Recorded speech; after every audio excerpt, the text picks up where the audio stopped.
예전에 제가 서울에서 사역할 때에 바둑을 아주 좋아하시는 분과 이야기를 나눈 적이 있습니다. 그분이 하시는 말씀이 바둑이 저희들의 신앙생활과 아주 밀접한 관련이 있다라고 말씀을 하십니다. 그래서 들어봤더니 바둑을 두는 프로 기사들은 바둑을 둔 이후에 자리를 바로 떠나지 않는다고 합니다. 그 이유는 복기를 하기 위해서인데요. 이 복기라고 하는 것은 바둑을 다 둔 이후에 다시 그 경과를 처음부터 살피기 위해서 처음부터 다시 그 순서대로 벌려놓는 것을 복기라고 합니다. 바둑을 두면서 복기를 하면서 어떤 수가 좋았는지, 그리고 내가 실수를 했는 부분은 어떠한 부분인지 허심탄회하게 의견을 서로 교환하는 것이 복기라고 하는 겁니다. 들어보니까 저희들의 신앙생활과 아주 밀접한 관련이 있는 것 같아요. 오늘날 저희들의 신앙생활에도 필요한 것이 바로 복기가 아닐까 생각을 해보게 됩니다. 짧게는 오늘 하루의 삶을 뒤돌아보면서 무엇이 좋았는지, 또 어떠한 부분에 나 자신이 잘못한 것인지를 살펴보아서 내일의 삶이 우리에게 주어진다라면 더 나은 삶이 되도록 하는 것이 복기다라고 하는 겁니다. 조금 더 길게는 한 달, 그리고 1년, 지금까지 예수를 믿고 나의 삶을 뒤돌아보면서 후회함은 없는지 살펴보면서 남은 삶이 하나님께서 기뻐하시는 삶이 되도록 하는 것입니다. 바둑에 있어서 복기를 하는 이유도 이와 같습니다. 승부를 떠나서 다음번에 또 다른 경기를 하게 되어질 때에 조금 더 나은 경기를 하기 위해서 복기를 합니다. 그러나 아마추어는 그렇게 하지 않습니다. 무조건 승수만 쌓으려고 한다는 것이죠. 승패만 관심이 있는 거예요. 이기고 지는 것만. 그래서 자신이 무슨 실수를 했는지 좀 더 나은 경기를 위해서 준비를 하지 않는다라고 하는 것이죠. 이것이 바둑에 있어서 아마추어와 프로의 차이인데, 이 아마추어와 프로의 차이는 하늘과 땅 차이라고 할 만큼 매우 크다고 해요. 그래서 프로와 아마추어가 경기를 할 때는 몇 점을 깔고 시작을 하게 되어지는데, 이 프로들도 보면은 아마추어에서 프로가 될 때까지 엄청나게 힘이 든다고 해요. 프로 1단이 되는 것만으로도 대단한 것인데, 이 프로 기사들을 보면 1단부터 9단까지 등급이 매겨지게 되어지는데, 9단이라고 하는 것은 가장 높은 수준으로 신과 같은 경지에 이르렀다고 해서 입신이라고 한다고 합니다. 그리고 1단은 겨우 지킬 줄 안다는 뜻으로 수졸이라고 이름을 명한다고 합니다. 신앙을 바둑에 비유를 해본다라면 이제 막 신앙생활을 시작하는 성도들을 1단이라고 할 수 있는데, 겨우 자신의 신앙만 지킬 줄 안다라고 하는 것이죠. 그래서 다른 사람을 돌아볼 겨를이 없다라고 하는 겁니다. 사실 오늘날 이 악한 시대를 살아가는 일에 자신의 신앙을 지켜내는 것만으로도 굉장히 대단한 것인데, 하나님은 저와 여러분에게 더 많은 것을 원하고 계십니다. 한자리에 머물러 있지 않고 성숙한 신앙인이 되기를 원하시는데, 1단도 굉장히 대단하지만 시간이 흐를수록 2단, 3단 계속해서 올라가서 마지막에는 9단까지 이르기를 하나님은 원하고 계십니다. 그렇다면 저와 여러분의 신앙의 삶은 어떻습니까? 지금까지 달려온 여러분의 신앙의 삶, 올 한 해 여기까지 돌아보았을 때에 저희들의 신앙의 수준은 아마추어이십니까? 프로이십니까? 프로가 되었다면 1단에서부터 9단까지 어디까지 지금 여러분은 올라가 계십니까? 올 한 해 하나님께서는 아무것도 해주시지 않고 신앙의 단계가 성숙되어지고 올라가기를 원하시는 분은 아니십니다. 우리의 눈에 보이는 것과 눈에 보이지 않는 것, 얼마나 엄청난 많은 것들을 하나님께서는 저와 여러분에게 신앙에 성숙할 수 있도록 많은 각종 좋은 것들을 허락해 주셨는데, 이것을 받아 누리지도 못하고 여전히 아마추어나 1단에 머물러 있는 신앙의 삶은 아닌지, 남은 한 달의 시간이 주어져 있지만은 우리의 신앙의 삶을 성찰해 볼 수 있는 삶이 되어야 합니다. 신앙생활을 하다 보면 성공적인 신앙의 삶을 살아갈 때가 있지요. 참 좋을 때가 있습니다. 그럴 때는 한 단계, 두 단계씩 올라갑니다. 이렇게 계속해서 단계를 밟아가면서 올라가면 얼마나 좋겠습니까? 신앙의 삶은 늘 굴곡이 있듯이 좋을 때도 있겠지만은 때로는 여러 가지 이유로 실패를 경험하게 되어지는데 그 실패를 경험하면 한 단계, 두 단계씩 또 떨어질 때가 많습니다. 그래서 신앙생활은 오르락내리락 하는 거에 올라갈 때 얼마나 좋습니까? 사람들이 바라볼 때도 너무 기쁘고 즐거워요. 그런데 떨어질 때는 또 한없이 떨어지게 되는데 참 안타까울 수밖에 없어요. 떨어질 때에 우리에게 필요한 것이 무엇일까? 떨어지면 누구나 다 인간이다 보니까 실망하고 좌절하고 낙심하게 되어지는데 바둑의 복기를 한번 생각해 보시면 좋겠습니다. 지난 시간을 돌아보면서 실패의 원인이 무엇인지, 내가 무엇을 잘못했는지, 우리에게 부족함이 무엇이 있는지를 잘 파악하는 것이 중요하겠지요. 그 이유는 무엇이냐? 다음번에는 또 다른 똑같은 실패를 하지 않고 실수를 반복하지 않기 위하여서 아픈 만큼 성숙한다라고 하는 말이 있듯이 실패를 통해서 자신의 삶을 점검하고 앞으로 살아나가야 될 길이 있기 때문에, 삶이 있기 때문에 성공적인 신앙생활로 나아가는 것이 하나님의 바람이자 곧 저와 여러분의 바람입니다. 그런데 이론적으로 이렇게 되어야 함을 아는데 실질적으로 우리의 신앙의 삶에 적용하지 못할 때가 많음을 우리가 경험하게 되어집니다. 머리로서는 이해가 되어지는데 그것이 삶으로는 잘 이해가 되어지지 않을 때가 많다라는 거예요. 신앙생활이 좋을 때가 참 많죠. 그러나 실패할 때에 무엇이 잘못되어졌을까? 복기를 통해서 우리의 삶을 뒤돌아보면 답이 반드시 나오게 되어지는데 그것조차도 하지 않으려고 하니까 신앙생활이 늘 한자리에 머물러져 있고 계속해서 떨어지다 보면 이제 올라갈 힘과 소망조차도 없이 살아가는 신앙인들, 주일에도 말씀드렸지만 그런 사람이 명목상 교인이라고 하는 거예요. 원인이 무엇일까? 그 원인을 오늘 주시는 말씀에서 찾아보고자 하는데 그 원인을 오늘 말씀의 제목으로 한번 정해봤습니다. 그리스도의 도의 초보를 버리라. 하나님의 명령입니다. 초보적인 신앙의 수준을 뛰어넘으라는 겁니다. 그리스도의 도의 초보를 버리라. 말씀에 있어서 초보적인 수준에서 벗어나라고 하는 하나님의 명령입니다. 언제까지 어린 아이의 신앙에서 머물러 있으려고 하느냐? 너희들 믿은 연수가 얼마나 되어지느냐라고 하는 것을 말씀하시면서 그리스도의 도의 초보를 버려라. 가감하게 하나님께서 저와 여러분에게 명령하고 계십니다. 진리에 있어서 초보의 수준에 머무르지 말고 장성한 믿음의 분량에 이를 것을 하나님께서 저와 여러분에게 명령하고 계십니다. 그렇다면 신앙생활의 어떤 부분이 초보적인 신앙에서 벗어나야 할까? 오늘 말씀 가운데 6가지를 우리에게 말씀을 합니다. 간략하게 한 가지씩 살펴보겠습니다. 첫 번째는 회개입니다.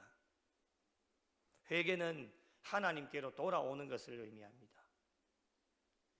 회개도 신앙의 초보적인 수준에서 벗어나서 믿음의 장성한 분량에 이를 것을 우리에게 말씀을 합니다. 죄를 짓지 않으면 회개가 필요가 없겠지요. 그런데 연약한 인간이다 보니 죄를 짓지 않을 수가 없습니다. 그러한 저희들에게 필요한 것이 무엇이냐? 회개입니다. 오늘 말씀 1절을 보시면 죽은 행실을 회개함과 이렇게 말씀을 합니다. 죽은 행실이라고 하는 것은 말로만 자신의 신앙을 고백하고 행함이 없는 죽은 행실을 의미합니다. 회개를 하는데도 말로만 회개를 하는 거예요. 잘못했습니다 하면 그 삶이 따라 주어야 되는데 말로만 하고 행함이 없는 것을 죽은 행실이다 라고 하는 것을 우리에게 말씀을 합니다. 죽은 행실이 바로 초보적인 신앙인데 이런 신앙에서 벗어나서 그리스도의 장성한 분량에 이를 것을 저와 여러분에게 명령하고 있습니다. 그리스도의 장성한 분량이라고 하는 것은 말로만 하는 것이 아니라 행함이 함께하는 살아있는 믿음, 이런 믿음의 소유자가 프로입니다. 아마추어는 말로만 합니다. 행함이 없습니다. 죽은 행실을 회개하지도 못합니다. 그래서 교회는 프로가 많아져야 건강한 교회가 되어지고 하나님 나라 확장하는 일에 하나님께서는 프로를 많이 사용하셔서 하나님 나라 확장시켜 주십니다. 아마추어도 사용하는데 아마추어에서 프로로 넘어갈 때까지 엄청난 시련과 훈련의 단계를 거치셔서 프로로 만드셔서 하나님의 귀한 사역들을 맡겨주십니다. 두 번째는 하나님께 대한 신앙입니다. 하나님께 대한 신앙이라고 하는 것은 하나님 중심의 신앙생활을 의미합니다. 아마추어 신앙인은 자기중심적이죠. 늘 이기주의가 팽배해져 있는 이 시대 가운데 늘 자기중심입니다. 늘 나중심이에요. 그러나 프로는 자신의 생각도 있고 뜻도 있고 계획도 있지만 모든 것을 다 내려놓고 프로적인 신앙의 삶을 갖고 있는 사람은 늘 하나님 중심입니다. 우리의 모든 것이 하나님께 딱 집중이 되어져 있습니다. 말을 할 때도 행동을 할 때도 어떤 계획을 해도 하나님이 어떻게 생각하실까, 주님이시라면 어떻게 행하실까 라고 하는 것을 모든 것이 하나님께 집중이 되어져 있습니다. 이것이 바로 프로입니다. 프로는 하나님께 맡기는 빈도가 낮은 분들은 1단, 모든 것을 하나님께 맡기는 성도들은 9단까지 그 단계가 정해져 있습니다. 여러분은 어느 단계까지 와 있습니까? 이 시대를 살아가는 신앙인들에게 가장 필요한 것이 무엇일까? 중심의 이동입니다. 교회도 보면 나중심으로 신앙생활을 하는 분들이 너무 많습니다. 명목상 교인들이죠. 모든 것이 자기 중심에 맞추어야 됩니다. 자기 계획에 맞추어야 되고 자기가 한 이야기에 맞추어야 됩니다. 교회는 하나님의 교회입니다. 교회의 주인은 사람이 아니라 하나님이십니다. 그래서 사람에게 맞추는 것이 아니라 하나님께 맞추는 겁니다. 중심의 이동, 자기 중심에서 하나님 중심으로 이동하는 것인데 빨리 이동하면 할수록 훌륭한 신앙인들이 되어져서 하나님께서 귀한 사역들을 맡겨주십니다. 교회도 하나님 중심이 되어야 됩니다. 인간 중심이 되어지면 하나님께서는 귀한 영혼들을 붙여주시지 않습니다. 하나님 중심이 되어질 때에 하나님 앞에 기도하고 엎드릴 때에 많은 영혼들을 뿌릴 듯 하나님께서 몰아붙여 주셔서 귀한 영혼들을 붙여주십니다. 그런데 나 중심이 되어지면 하나님은 귀한 영혼들을 붙여주시지 않습니다. 그 이유가 무엇입니까? 붙여줘봤자 떨어뜨리기 때문에 그렇습니다. 그래서 하나님 중심인 교회에 하나님 많은 영혼들 붙여주셔서 하나님의 귀한 사역들을 이루어가게 하십니다. 앞으로 우리 교회도 하나님 중심적인 교회가 되어야 됩니다. 하나님께 대한 신앙이 프로가 많아져야지만 하나님 앞에 영광을 돌릴 수 있습니다. 세 번째로 세례에 관한 것입니다. 하나님을 믿음으로 때가 되면 세례를 받지요. 초보적인 신앙인들은 외적인 세례를 강조합니다. 세례를 받았다는 것을 자랑스럽게 여깁니다. 여러분, 세례 받는 것 얼마나 자랑스러운 일입니까? 제2의 생일이죠. 다시금 태어나는 날이 아닙니까? 그런데 여러분, 더 중요한 것이 있습니다. 그것이 무엇입니까? 외적인 세례도 중요하지만 내적인 세례, 성령 세례를 받아야 됨을 우리에게 말씀을 합니다. 초보적인 신앙은 그냥 세례를 받는 외적인 세례를 강조하는 것. 프로의 신앙은 이 외적인 세례뿐만이 아니라 세례를 받고 난 이후에 내적인 세례, 성령 세례를 받아야 함을 우리에게 말씀으로 권면을 하고 있습니다. 성경이 우리에게 일러주시는 말씀이 있습니다. 함께 읽어보실까요? 요한복음 3장 5절 같이 한번 읽어보겠습니다. 시작. 예수께서 대답하시되 진실로 진실로 내게 이르노니 사람이 물과 성령으로 나지 아니하면 하나님 나라에 들어갈 수 없느니라. 아멘. 분명하게 말씀하셨습니다. 여기 다 세례 받으셨을 겁니다. 하나님 나라에 들어가려면 성령 세례 받으셔야 됩니다. 물과 성령으로 나지 아니하면, 거듭나지 아니하면 하나님 나라에 절대로 들어갈 수 없다라고 말씀해 주셨습니다. 그래서 세례에 관하여서도 초보적인 수준을 뛰어넘어서 프로적인 신앙의 삶을 가지려면 외적인 세례를 다 받았지만 이제 이후에 내적인 세례, 성령의 세례를 받아야지만 세례 받은 자답게 거룩한 삶과 행실로 하나님께 영광을 올려드릴 수 있습니다. 우리가 성령 세례를 받지 못하였기 때문에 외적인 세례로 머물러 있기 때문에 우리의 신앙의 삶이 예배가 삶이 되고 삶이 예배가 되어지지를 못합니다. 거룩한 삶과 행실로 하나님께 영광을 올려드리지 못합니다. 그 이유가 무엇입니까? 외적인 세례는 받았지만 내적인 성령 세례를 받지 못하였기 때문에 그렇습니다. 그래서 초보적인 그리스도의 도의 초보를 버리고 이제는 남은 여생 성령 세례를 받을 수 있도록 하나님 앞에 엎드리고 기도하며 나갈 것을 우리에게 말씀으로 권면하고 있습니다. 우리 구미 영락에 속한 모든 성도들은 외적인 세례뿐만이 아니라 내적인 세례, 성령의 세례를 받으셔서 한 분도 빠짐없이 모두가 천국에 들어가실 수 있는 복된 성도들이 되시기를 예수님의 이름으로 축원합니다. 네 번째로 안수에 관한 것입니다. 안수에 관하여 초보적인 신앙을 버리라고 저와 여러분에게 권면을 하고 있습니다. 구약에 있어서 안수는 성직을 임명하거나 제사 시에 희생 제물에게 죄를 전가시킬 때 안수를 합니다. 그리고 하나님께 복을 빌 때, 그리고 신약에서는 세례 시에 안수가 성령을 받는 수단으로 의미를 가지고 있습니다. 안수는 성도가 세례 받는 자로서 하나님의 자녀가 되었다는 표식일 뿐만 아니라 실제로 하나님의 자녀답게 사는 성령의 능력을 부여받는 수단이 바로 안수입니다. 그런데 여러분, 한국교회 성도들 중에 안수에 대하여서 초보적인 수준에 머물러 있는 자들이 굉장히 많습니다. 안수하면 모든 것이 다 이루어진다라고 알고 안수하는 자도 자신의 능력을 나타내는 수단으로 안수를 사용합니다. 잘못 알고 있는 거지요. 능력은 사람에게서 나오는 것이 아닙니다. 자신이 뭐가 대단한 것 되는 것처럼 안수하면 병이 고쳐지고 자기가 고쳐지는 것처럼 그렇게 능력의 수단으로 사용하는 사람들이 많습니다. 그래서 요즘은 평신도들도 안수를 하는 분들이 많습니다. 굉장히 잘못되어졌죠. 안수를 잘못 사용하고 있는 거예요. 초보적인 신앙에 머물러 있는 거예요. 안수라고 하는 것은요, 성령의 능력을 공급받게 해서 하나님 안에서 신앙과 믿음이 더 성장하도록 도와주는 것이 안수예요. 그래서 초보적인 신앙의 모습을 버리고 장성한 분량의 이 안수에 관련해서도 우리가 제대로 알고 사용을 해야 됩니다. 이 초보적인 신앙의 모습을 버리라는 거예요. 그래서 여러분, 아무 데 가서 안수를 받으시면 안 돼요. 저도 여러분 안수를 잘 안 합니다. 왜 그러냐? 혹시 잘못될까 싶어서. 안수 기도 해달라고 해도요, 저는 예전부터 부목사를 안수를 받으면 안수의 권한이 있습니다. 그런데도 제가 잘 하지 않습니다.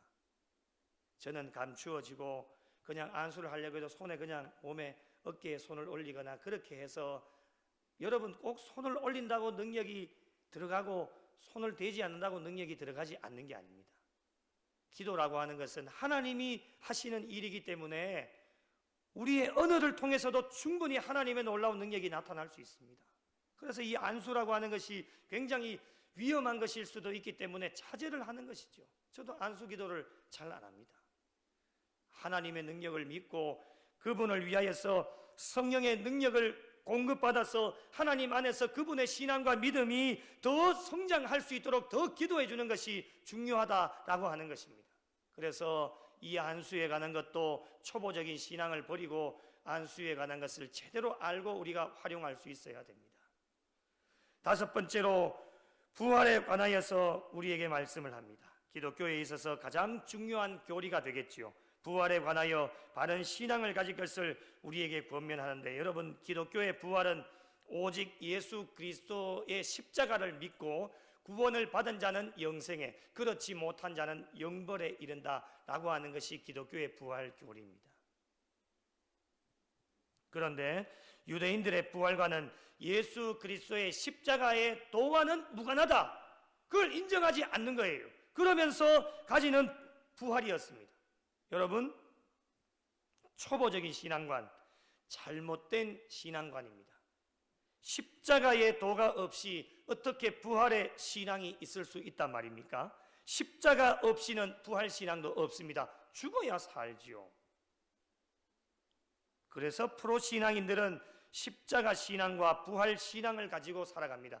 우리의 신앙생활의 핵심 두 축, 십자가 없이는 살아갈 수 없고 부활 신앙을 떠나서는 살 수 없다라고 하는 것. 그래서 우리의 심령, 마음의 중심 가운데 이 십자가와 부활은 절대로 잃어버려서는 안 된다라고 하는 겁니다. 마지막 6번째, 영원한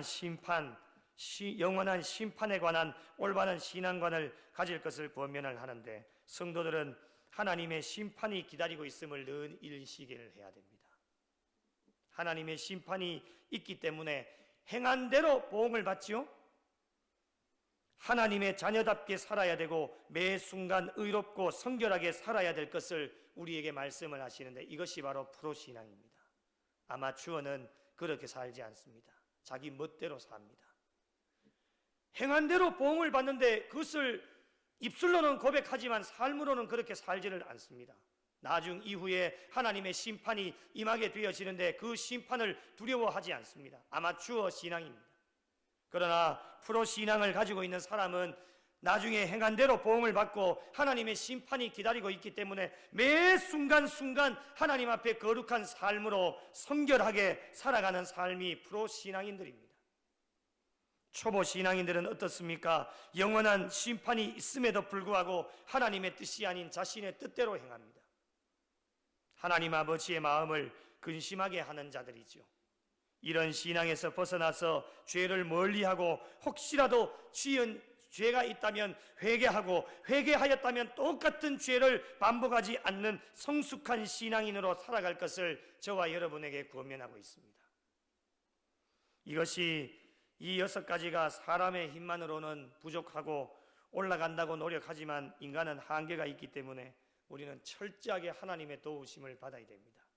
그것을 오늘 3절에 말씀을 하십니다. 3절 말씀 같이 한번 읽어보실까요? 시작. 하나님께서 허락하시면 우리가 이것을 하리라. 아멘. 하나님의 허락 없이는 아무것도 할 수 없습니다. 신앙의 성숙 또한 우리의 바람이고 하나님의 바람이지만 하나님의 도우심이 없이는 어떤 것도 할 수가 없습니다. 1단에서 2단으로 올라가고 싶고 2단에서 3단으로 올라가고 싶고 마지막 9단까지 올라가고 싶지만 하나님의 허락 없이는 어떠한 단계도 올라갈 수 없습니다.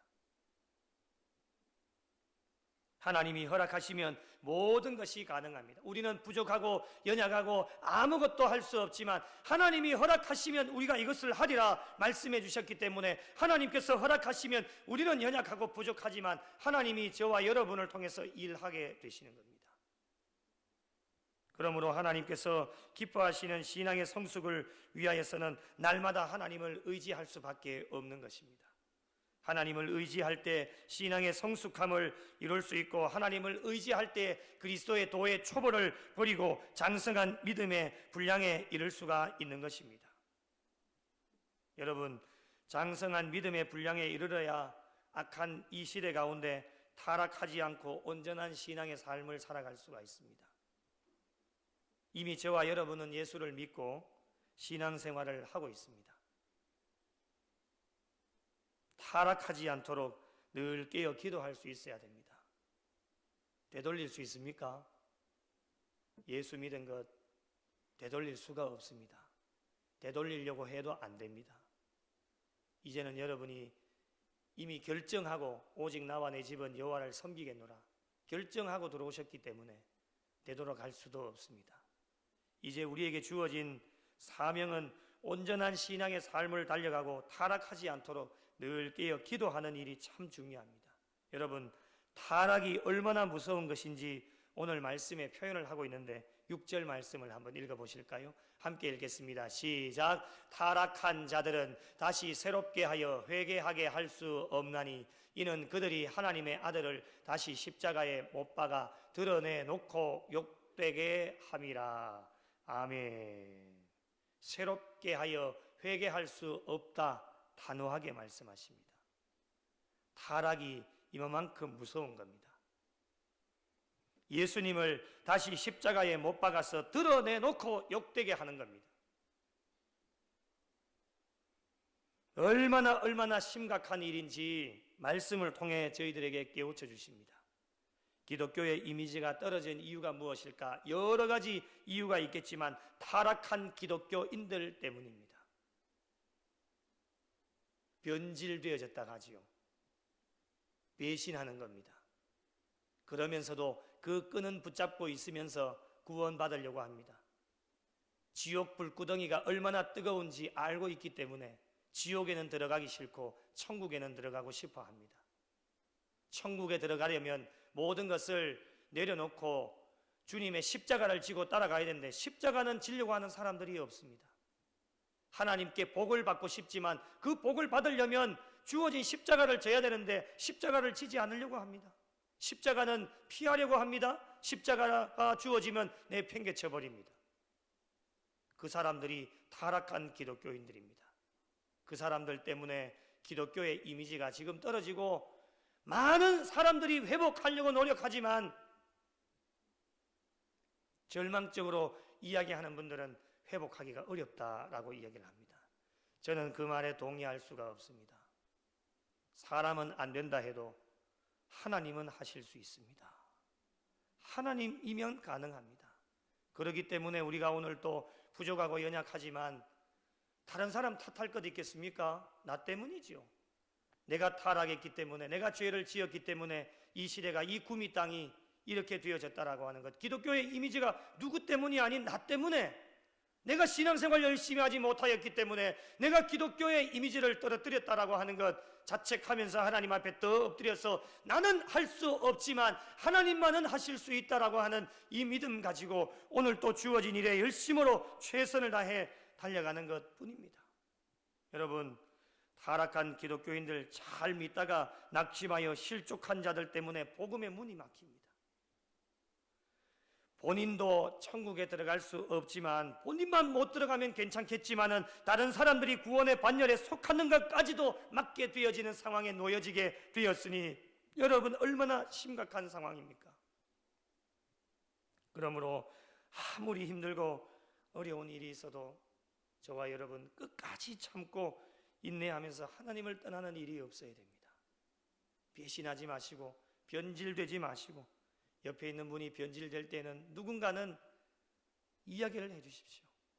그래서 다시금 돌아오고 다시금 회개하고, 말로만 회개하는 것이 아니라 죽은 행실이 아니라 정말 살아있는 믿음으로 다시금 회복되어지고 돌이켜서 다시금 성령 세례를 받고 부르심에 합당한 삶을 살아갈 수 있도록 저와 여러분 모두가 손을 잡고 나가야 됩니다. 하나님께서 성도들이 타락하지 않도록 은혜를 주시는데 4절 말씀을 보시면 하늘의 은사를 맛보게 하시고 성령에 참여할 수 있도록 은혜를 주십니다. 돈이 들지 않습니다. 하나님의 전적인 은혜입니다.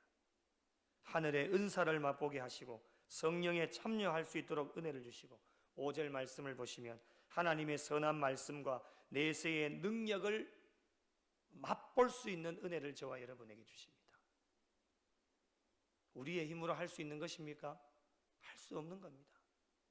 하나님의 은혜인 것이죠. 그래서 이 하나님의 은혜는 의인들과 악인들에게 동시에 내려주시는데, 의인은 7절 말씀처럼 은혜의 단비를 받고 합당한 채소를 내면 하나님께 복을 받습니다. 선한 열매를 맺는 겁니다.